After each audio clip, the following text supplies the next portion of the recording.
with us. Thank you, gentlemen. I am here with Shiphtur and KiWiKiD. Hard-fought 5-game series. Definitely not easy. Starting out 2-0, having a few missteps, but then getting back into it.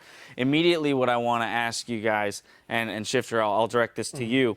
What did you guys do in these off weeks to prepare for this match specifically? Because you had a fair amount of time with the LCS playoffs going on. Generally, during the LCS, you have 1 week prep for a one game. Now you had like 3 weeks prep for this. So what were the preparations and practice like going into this matchup?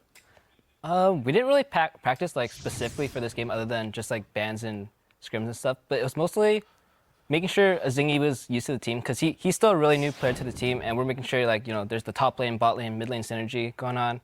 So a lot of the focus just came to making sure Zingy was comfortable and just like overall like general strategy that we were messing up on before. All right, KiWiKiD.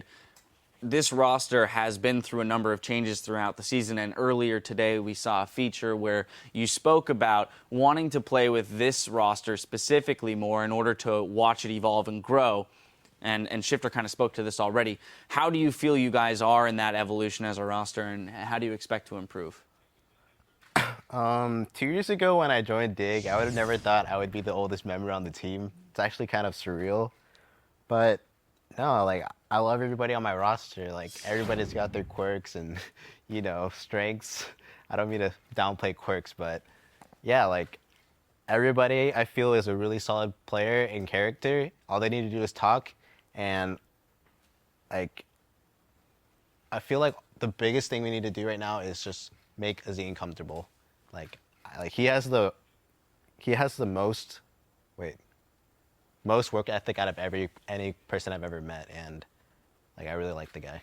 That's great to hear that the attitude and the attitude within the team is doing well. And so I want to kind of push forward here and look at the fact that your calls seem to have improved. So what you're telling me is already starting to show itself in that we saw a lot better objective control. There are a few missteps here and there, but that's to be expected. But for the most part, your guys' calls and control of both globals, objectives, and things like that were much improved. Shiphtur, what do you attribute that to mostly? Is it just that everyone has had enough time now to be comfortable with each other, or is Zingy stepping up and making more decisive calls? Where's this coming from?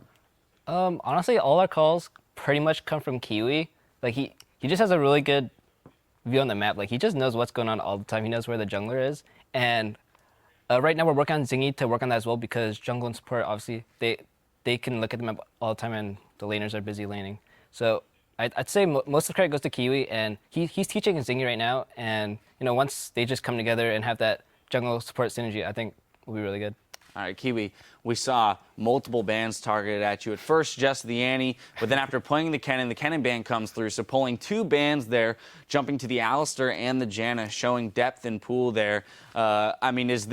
Do you kind of see that as as like a privilege almost that you can pull that kind of response from enemy teams and lighten the load on the rest of your teammates? Yeah, I think it's actually really cool, and I'm really proud of myself. Like, I like to be humble, but I feel like this is kind of still being humble. Like, there's no shame in being a little proud of yourself, and I feel like over the past few months, I've expanded my champ pool like significantly, and I've I want to say like I've got better at my spacing, but I don't feel too well about this series because I definitely face checked a lot, and I'm still working on that. Unfortunately, like it's kind of pathetic that it hasn't been fixed yet. But if that's my biggest flaw, it's not too bad. Like I feel. Yeah, well, the counter argument to that is some of the incredible plays that you set up with Shiphtur. We saw in that game one example with the Alistar combo, knocking all 5 people out, followed by LeBlanc distortion in and just kind of eliminating everybody. And that's not the only time that you had a pretty sweet combo there. So Shiphtur, actually, I want to direct this to you in this partnership right here between the two of you, being pretty veteran players. What's the communication like between you two that's allowing you guys to set up some pretty massive plays like this? Honestly, me and Kiwi are just like, we're really similar, like personality-wise. Like we chill a lot outside of the game and in-game. I don't know, we're just like on the same page all the time. Like I know earlier in this game when he got the like 5-man pull and I Ziggs ulted, I actually think I Ziggs ulted before he pulled because he called that he was going in and I saw at the same time he did. And I don't know. We're just on the same page. On that same page, expecting it to land. Hey. I like it right here. Hey. There it is, teammates. Another interesting thing that we saw come out the series was the Jarvan top. And neither of you are Gamsu, but maybe you can answer for him. Yeah. Where exactly did that come from? Yeah, I've actually dueled with Gamsu, and he just all of a sudden started playing Jarvan top. Like, I think he just really enjoys the champion, and he was just kind of relieved that Jarvan stopped being a good jungler, so now like he could play at top, and you know his top is like really good. It kind of reminds me of PDD from like season 2. I think it was season 2, and yeah, he really enjoys it, and I think he knows a lot of the matchups, and you know, just like a little twist pick, like out of the meta pick, can throw a lot of players off, and I feel like that's what it did. It served its purpose today. Yeah, I mean, the AD assassin coming from the top lane was definitely an interesting take on it all. Finally, Shiphtur, what is this team's aspiration? Now that you've qualified for the summer split, what are your guys' aspirations for this upcoming split? Are you shooting to end up in that top 3? Is it, a more modest goal of just making it, into playoffs and seeing how you do? What are you guys looking at? Well, just for the record, like this first split, we knew we weren't going to place very well just because it's just like a rebuilding stage. We got a whole new roster, so we're just working on improving as a team and not trying to place too high, but obviously we were at the same time. So this summer split, it's going to be really hard to get to Worlds because we didn't get any points this split, but obviously our number 1 goal is Worlds. But anywhere in top 4, top 3 is just, I think that's a really nice improvement for us. Well, as you mentioned, you have the roster of players to do it. It's about getting there as a team. There was one player that stood out in this series, though, and had a huge impact for your guys' team, and that player was, of course, KiWiKiD. Now, he played incredibly well all day, but came up with several game-changing plays around the Baron Pit to help his team re-secure their spot in the LCS. And Kiwi, you mentioned wanting to be humble but being proud. I mean, I have a feeling this is something you can be proud of here, receiving this honors. And as you mentioned, knowing that there's still room for improvement as an individual. Yeah, I've always wanted to be MVP of something, and I guess relegation MVP is. I can't say it with a straight face. I wanted to, but I'm just, I had a tough time sleeping last night, and man, like the feeling of being on the verge of getting reverse swept is like, man, I thought this would never happen to me. Like, yeah, I just, I felt void kid flowing through me.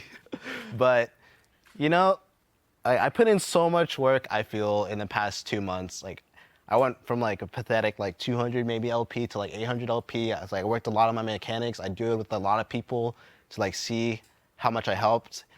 And one of those persons was Altec from Winterfox. He's about to play, I think. Yeah, who we're going to see. And, man, I feel like I owe the win to him because he, convinced me Alistar was good. And I was like, are you sure? I was like, dude, do it. And I was like, sure. And then, here I am, just, really cut through Alistar. And I do definitely believe in Alistar now. Yeah, well, and it paid off. And to be honest, it's in those moments when you are about to be reverse swept and you have the composure to make the 5-man Alistar combo that wins the game. I think that's the moment that I would point to and say that's a stellar player right there shining through. So my congratulations to you on winning that honors, but also to the both of you and the organization for requalifying to the LCS this summer. And I wish you the best of luck when you guys get there. Now, we have only just hit the halfway mark, but when we come back, we'll head into our second series of the day with Winterfox taking on TDK. The action continues in just 3.5.